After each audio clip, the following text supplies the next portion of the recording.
l'adoration.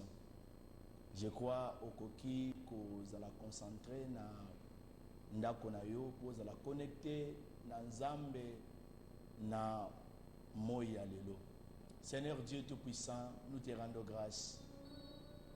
Au salibiso faveur oyo mokileko salate. Merci parce que mokolo lelo eza mokolo moko béni. Et pamboli ba papa, et pamboli ba maman, et pamboli bilenge, Seigneur. Merci pour la paiement ya ofele au pesibiso. Merci pour la faveur divine pour le accordé biso. Le komope kembo zonge panayo. Ozali nzambe obongwanite na komba Yesu nde to sambeli. Amen. Ça va kolo pambola bino. Nzambe nanga ya papa nanga Raphaël Kenda azala pe nzambe na bino. Lelo kola lobaki nanga ke aya mingi ko enseigner peuple de Dieu na mama na likambo oyo tolingi kolobela lelo thème moko mutuya sur l'ainsi dit l'Éternel.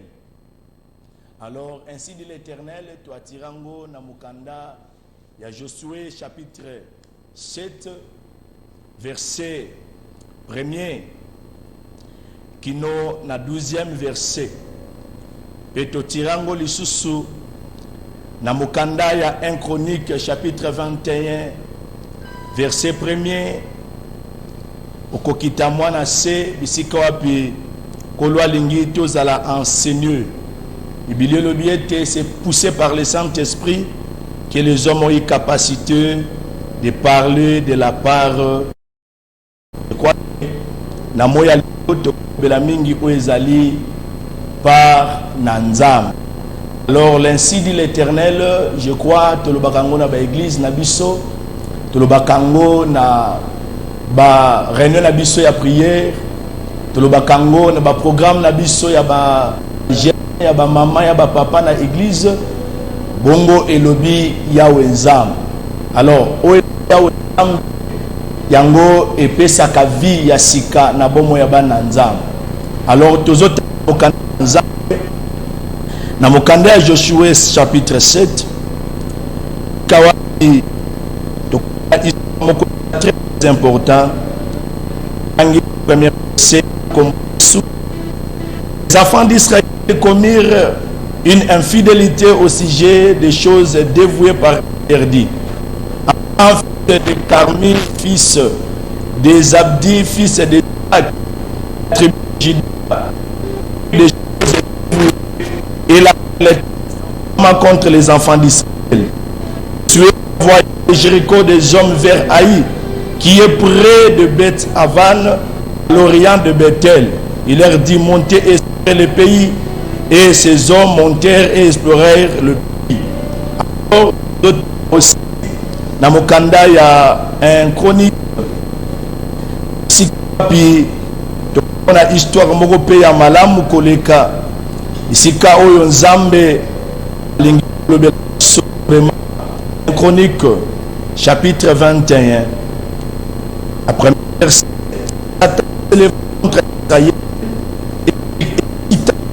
a fait le dénombrement d'Israël.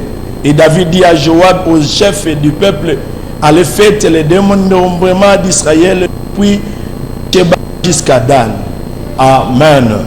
Alors les deux versets au Tutikotanga, eza ba verset moko ya motuya mingi o esimbi mamana likambo na biso sur ainsi dit l'Éternel. Alors tomoni awa ezalaki Josué na kobima na bango na Égypte tango azui relèvement ya Moïse parce que l'homme de Dieu azalaki souté kolabaki fortifie toi Josué, prends courage car je serai avec toi.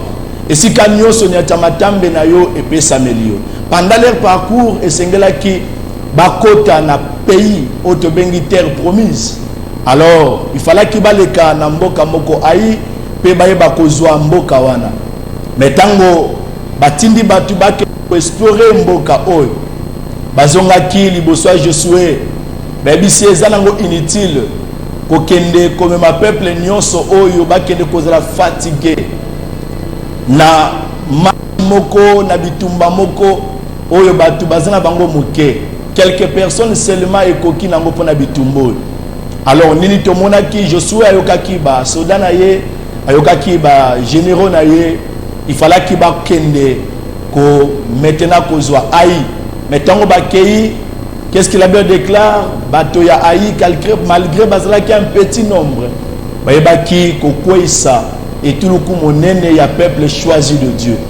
Alors bazonga ki pa ya Josué bazala ki na mawa pe Josué alela ki mingi. Pourquoi? Parce que mboka wana pesemela ki bango. Alors oza awa mwana nzambe, je crois que ezape na makambo ebele pe samelio mais lelo zozwango na mite. Alors Josué pe akutana ki na makambo mboko esengela ki ayeba ko zwa mais akuka ko zango lisuti à cause ya manque ya ko respecter ainsi dit l'Éternel. Nini nzamba lobaki mboka o epesameli bino mais boko yeba ko zango par interdit. Cela veut dire biloko nyonso bokuta ekozala consacré pa ya nzamba à cause ya Akan salaki musala moko ya mabe ake kozwa biloko kolo abongisaki pona ye abombi yango pona profit ya ndako na ye ya libota na ye ya famille na ye. Et ce jour-là tu comprends que ezaki neloko moko komaki peuple de Dieu beshuaki. Et na deuxième verset totang histoire ya David ye a ebisi moko ba chef na ye bakende kala o ezali dénombrement ya peuple. Babi diable muto excitaki. Pourquoi le diable excitaki David? Pour que David aille détourner ou ezalaki ainsi dit nanza. Alors les ainsi dit l'Éternel et sengeli ezala obéi pe ezala respecté. Ponanini parce que makambo oyo nzamba lubaka yango esimbaka postérité na biso, esimbaka ba vie na biso, esimbaka mabota na biso. Alors ezana belia batulelo ozolandanga na ndaku tika moko bovana baninga. Alors vie ezokende liboso te, makambo ezosimba te à cause oyebaki koboya kosala oezali ainsi dit l'Éternel. Les ainsi de l'Éternel doivent être respectés et appliqués, car les ainsi de l'Éternel cachent la volonté de Dieu, et la volonté de Dieu cache la bénédiction d'une postérité. Alors, tango moto ayebi ko obéir na ainsi dit, bien aimé libota eza béni. Tango moto ayebi ko obéir na ainsi dit l'éternalité, libota eza délaissé. Alors oza ozolanda biso à défaut ozotuna pourquoi libota eza boye, pourquoi makambo ezo sala maboye. Bien aimé, à défaut yonde moto ozolima problème parce que il y avait des choses au kola lobaki na yo mais okokisa yango to sala yango te. Alors libota lelo ezokuwa na ba problème, ezokuwa na ba pasi maladi liwa parce que zana likambo kolo lobaki na yo sala au sala ki yango te. Il y a aussi des hommes de Dieu oh lelo ba comme faible. Pourquoi? Parce que bazalaki na ba ainsi dit l'Éternel. Kolo lobaki na bango makambo sengeli ba sala mais ba koto sa yango te. Alors jusqu'aujourd'hui, tikana biso mais bien aimé, Nzambe azo continuer koloba. Parce que batu makanisa ke Nzambe loba lisute. Dieu a continué à la peuple naye en travers basali naye, en travers liloba naye, en travers bandoto nabiso, même en travers ma révélation, ma vision, ma prophétie. Kolo azo pesa biso orientation pour que Dieu ba kozala batumoko meilleur. Mais ni les okoma, mais à des fois nous négligeons les ainsi de l'Éternel. Oh kola lobina biso tozo négligeango, tozo kena ba fitirité. À cause ya ba succès na biso, à cause ya kozana mituka, à cause ya kozana succès, à cause ya kozala na mbongo ebele. To boaki ba ainsi dit l'Éternel, to boaki mission okolo a tinda kibiso parce que l'ainsi dit l'Éternel peut être aussi une mission que l'Éternel t'a donnée. Apesa yo tinda mo okokisa yango te. Osala yango te, okoki pe ko sala mission, mais osali yango lolenge kolo à Sengela quitter. Alors c'est très important parce que tango ainsi dit l'Éternel, ils ont respecté, ils ont début d'un nouveau départ. Ils ont batebele makambo suka et sila, makambo pe beba nango, mais en réalité baboya kotosa ou ezali ainsi dit l'Éternel. Mais ce qui moto ozongeli nzambe okanisi na oyo kola lobaki na yo olingi o appliquer yango maintenant eza un nouveau départ. Ce qui ainsi dit l'Éternel est à répéter que l'explosion qui crée le surnaturel dans le naturel. Explosion où ezali ko créer le surnaturel dans le naturel. Au moni ba problème ozole ki sa ngoana eza ba chose mo eza naturel. Mais quand le surnaturel est koya et qu'on opérer quelque chose au yokana kité. Et qu'on qui opère yo na tika ki obotali suite parce que pino bakata. Parce que oyoka kinzamba lobina yo sale loko. O sali yango nebinde komoko nzamba ebisaye kende kotongela ngai esika ou ake atonge esika asambela kilisute amonaki makambo na yebani kofungwa. Pourquoi? Parce que respectaki ou ezalaki ainsi dit l'Éternel. Lelo tozana problème à casse l'église ya Congo. Lelo tozana problème à casse na ba vie bana na nzambe belé. Souvent tozo kende koyoka ba prophétie, ba révélation, ba message, ba prophétiser pour nanga. Ba pour nanga et mabete oui. Ezam kopé ko sunga yo pour ko kende liboso. Mais nazo tuna question moko est-ce que oyo ba wana oyo tinda kayo sala est-ce que sala kayango?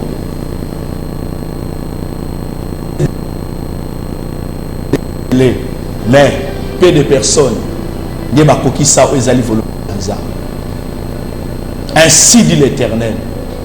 Israël aujourd'hui qui non lelo ezab baki ya ba yud baza beni qui non lelo ezab pambate ezab parce moko ya bampaka na bango na kombo ya ayebaki kotosa ainsi l'Éternel. Yango na ebiso que l'ainsi dit l'Éternel cache la bénédiction ya postérité mobimba. Yo oyebi kotosa ainsi dit bande bapambwami libota na yo pambo. Bayuda baza beni kino lelo balonga bitumba oyo bandima te kolonga yango. Bakoisa ba roi bakoisa ba to makasi na monde. Peuple moko ya mukemba koisa ba armée ya motu ya koleka. À cause ya moto moko a sakanza. Quand l'Éternel bengabi Abraham quitté patrie na yo, quitté la maison de ton père. Ayokaki yango ebi batebele bakanisaka bien aimé que abalaya mezaki facile ya kotika ndako atata na ye ya kotika mwa bomengo azalaki nango na mboka na bango pe ake na mboka moko oyo atikali koyeba te. Ebele bakanisaka ke ezaki facile te. Je crois que même papa abotaki Abraham ebisaki Abraham tika osala buzoba wana parce que nzambe wa lobeli obiso toyebi ete mais aboyaki kotosa papa na ye à cause ya ko respecter o ezali ainsi l'Éternel. Ainsi l'Éternel est à respecter et appliquer et makali pas kaka epai na nzambe te même epai ya bana ozobota même epai ya bakoko oyo bakoya après bako bénéficier na lipamboli wana. Lelo ebele bazoluka koyoka nzambe muke bazoleba sala bazotinda bango. Yango eza problème ya makasi o eza lelo na église. Mingi tozoloka ba conseil ya ba tozana bango pembe. Ah pasteur lokola ya sali boye pe sala boye. Lokola ya sali plein evolu ko sala plein.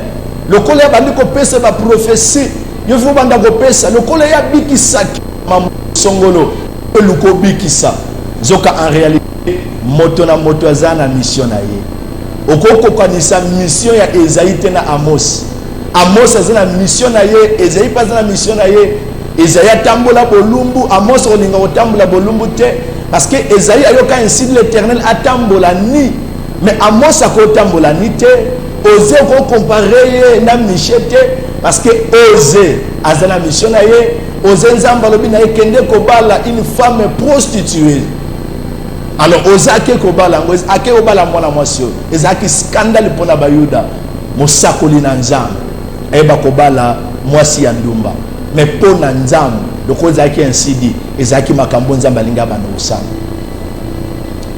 ya nini nzambe azolobela yo parce que ba kanali o nzambe alobela biso ezebele liloba na yo ndenge nazote ya yo boye nzambe akolobela yo ozala makambo négligence nzambe alobela yo ozotuna na kobanda wapi kela wapi mais kanisa makambo nzambe alobaki na pasteur depuis tango bandaki vision nini nzambe alobaki na yo lelo komi kotambola ba bureau na ba bureau kotuna batu ba expérience na bango yaya muna senza na parcours na yena nzambe tika na bisa yo sika mutu mususu alonga peut-être yo olonga ngote nzambe azomema yo na au-delà est-ce que mutu mususu asuki bien mais peut-être yo okende likolo na ye koleka au lieu to ka mingi conseil ya nzambe ebele bazoka conseil ya bato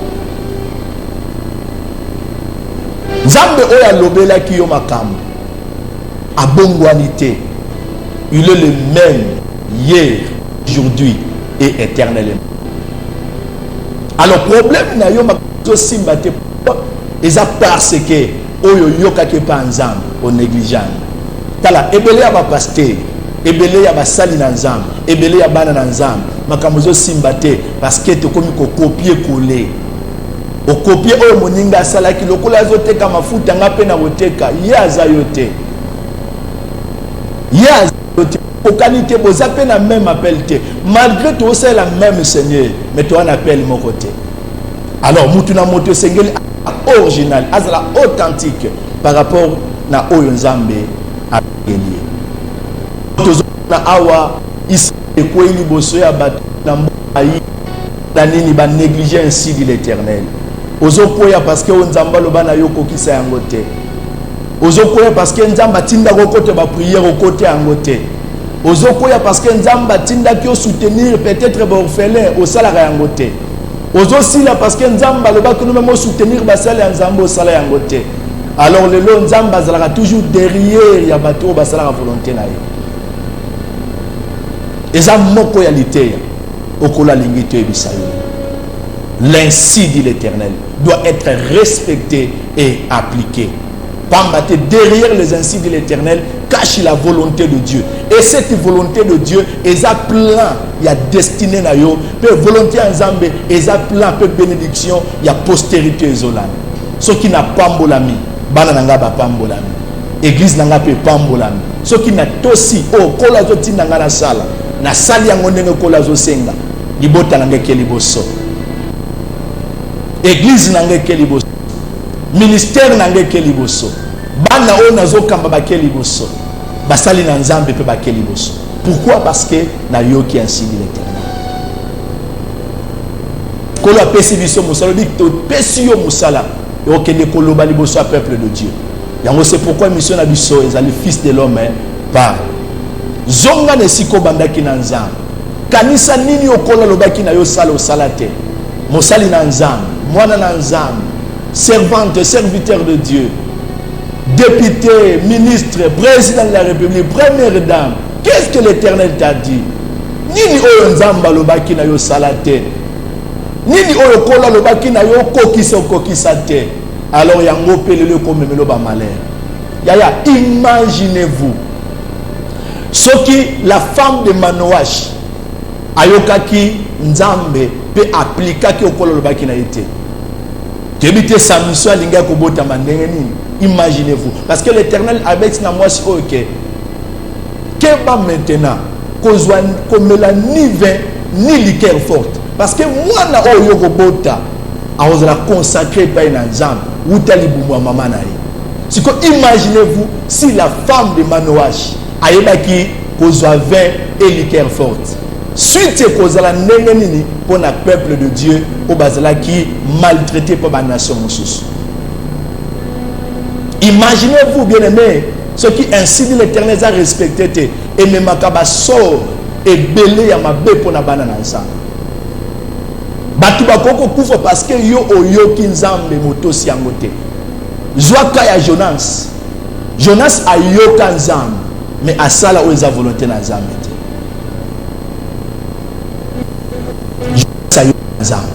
mais asala oyo eza volonté na Nzambe te. Mingi ya babesaki kona bango, mingi ya bato pe bakufaki à cause de Jonas.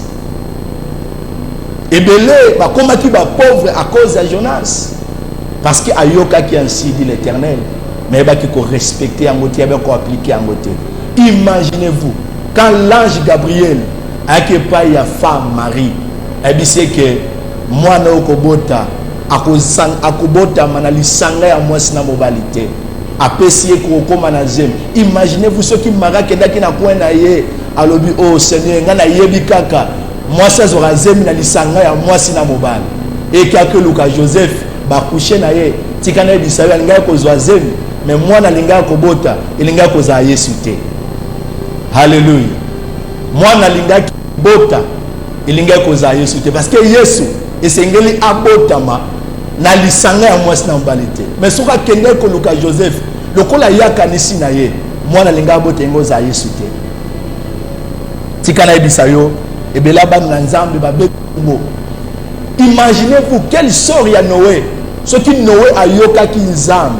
Alobi na ye tongelanga arche. Et bongo Noé a yoki olia ke ne kozwa le bois de gopher ya ke ozwa le bois d'akazi. Pourquoi la ki tongelanga arche na bois d'akazi, na bois de gopher. Mais ce qui Noé ke ne kozwa le bois d'akazi. Sort ne zinga ozala wapi. Mbele alinga kozinga yena banyama pena bana ne banga bakufa babunga lelo pe ozana même problème Nzamba lobelo makambo mais auto sans Nzambe te zonga ainsi dit l'Éternel za pona lipamboli na yo soko yoki Nzamba auto sin Nzamba l'Éternel Dieu akopambola mosali na Nzambe zongela Nzamba zongela ben ainsi dit l'Éternel o Nzamba lo bana yo mwana Nzamba vraiment to comme il y a émission na biso ya lelo Nzamba Pambolo Moto Landibiso, émission Fils de Naza produit par l'église Mevar, communauté Mevar et Zouami Awana Kishasa, na avenue Tanga numéro 49, quartier Boma et Bongo, commune de Kimbatek.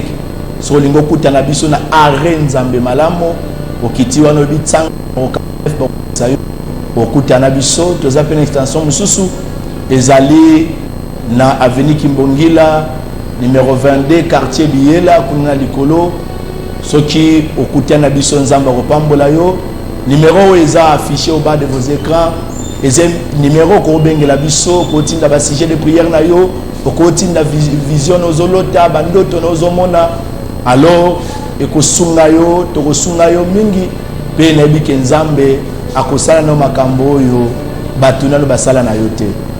Nzamba kufata zana bomo lobi tozana le sambo yaka na tongo à partir à 8h30 tozobana la sur la résurrection yaka ozala édifié pe exemple Dieu et kopambola yo ezala kibongo ya bino le révérend pasteur Franklin Mbuta que l'Éternel Dieu nous a accompagné na mo le tira ticket ya Nzambe a pambola bino bolande biso ticket kolo azala na yo nazo sambela pona yo yo moto landinga na ndako soko za malade uzina problème ozali kamozo simbate na sambeli Seigneur pambola moto nyoso landinga papa pe mama kolo ozana mi komo kaka na libanda te même na motema ozala makoki akoyeba oyo bano bazokanisa oyo ezolekela mayango éternel pesa kimena mabota pambola mabota pambola motonio solandingai oya zalaki malade kolo bikisaye dans le nom puissant de Jésus ne to sambeli petolobi merci Seigneur Jésus-Christ ticket pambola bino na komba Yesu Christ na Bible balobi nangai y'a pas un héros sans la guerre moto babengi Goliath azalaki héros ava babunda na Davidi abomaki ebele azalaki na baarme yango babengaki